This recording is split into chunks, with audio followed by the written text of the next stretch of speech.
I am a second-year master's student at UNM, and this is the Mean-Variance Experiment. The Mean-Variance Experiment is the centerpiece for the newest SEV LTER program. It's one of the first in the world to simultaneously manipulate both the average or mean climate and also the year-to-year variation in climate, or the variance. Over the last century, the climate here in the Southwest has become both drier and more variable.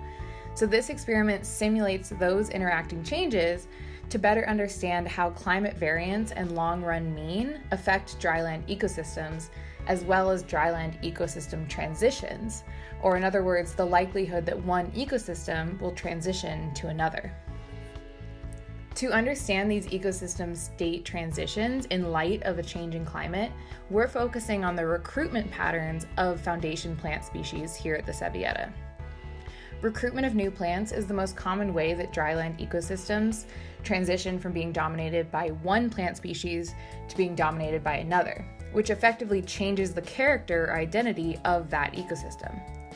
Here at the SEV, each ecosystem has one or two dominant plant species that define it. So we can model ecosystem transitions by focusing on these foundation species. To speed up the process, we've been planting seeds of these neighboring foundation species into our mean variance experimental plots. We glue these seeds to toothpicks to ensure that they don't get blown away and to better track germination and survival.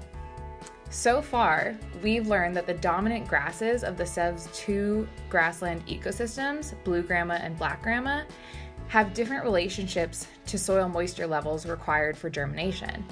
And these relationships vary by ecosystem setting. Across the globe, the landscapes that we're tied to as humans are changing. 40% of the human population depends on drylands for their livelihood. These transitions affect everything, from the animals that depend on them to how the ecosystem responds to disturbances. Understanding these changes, as we're able to do pretty quickly with this experiment, can help us forecast both local and global consequences of climate change. So it takes a lot of resources to build an experiment like this, but the value that you get back is just incredible.